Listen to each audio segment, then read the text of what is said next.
Hi, I'm George Iglesias.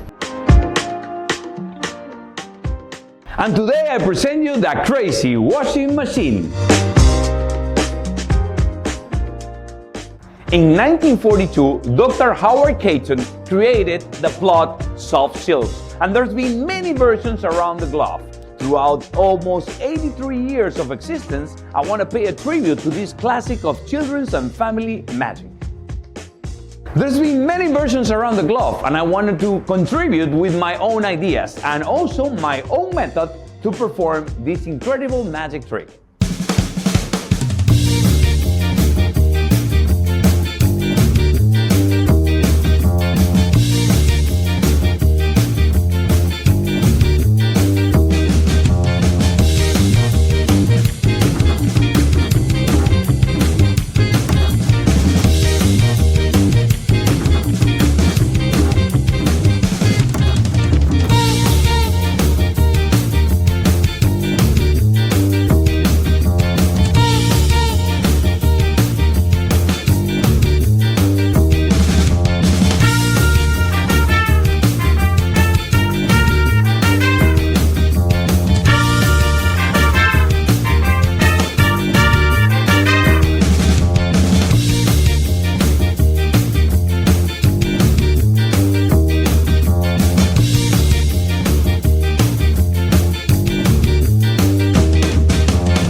I love comedy, and in this version everything goes wrong with the props and the magician, but still the magic is very strong. The items will magically morph into a different object, and best of all, at the end you get to show the box empty. I hope and I wish you enjoy a lot performing Crazy Washing Machine.